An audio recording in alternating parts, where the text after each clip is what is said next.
அதெல்லாம் பேசிட்டு இருக்காரு, கடவுளோட ஒப்பிட்டு பேசியிருக்காரு, கொஞ்சம் கூட மனசாட்சியே இல்லாம இல்ல பேசியிருக்காரு நிறுத்து அப்படின்னு நிறுத்து. சொல்றாங்க. யார் கடவுள்?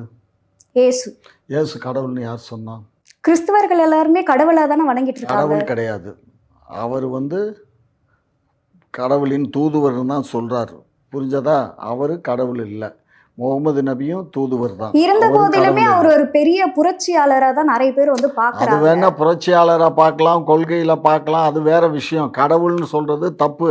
இல்லாத ஒன்றை கொண்டு வந்து ஜோடிக்காதீங்க நீங்க எல்லாம் ஊடகங்கள்ல. புரியுதா? அப்ப ஐயா வந்து கிறிஸ்மஸ் வாழ்த்து சொல்ல மாட்டாரு. நீ எது கிறிஸ்மஸ் வாழ்த்து சொல்ல மாட்டாரு. கிறிஸ்துமஸ் வாழ்த்து சொல்றதுக்கும் இதுக்கு என்னடா? அதான் நீங்க அவர்தான் கடவுள் இல்லைன்னு இறை தூதர் தானே. இங்க பாரு, பைபிள் நீ படிச்சிருக்க? பைபிள்ல நான் படிச்சிருக்கேன். இறை தூதர் தான் இருக்குமே தவிர அவர் கடவுள்னு எந்த இடத்துலயும் இருக்காது. புரிஞ்சுக்கோ. கடவுள்னா என்ன? இறை தூதர்னா என்ன? கடவுள்னா சூரியன், சந்திரன், நீரு, நெருப்பு, இதெல்லாம் இறைவனுக்கு சமமானது. அப்ப அவங்க அனுப்பி வச்சால்தான் இறை தூதர் இவர்.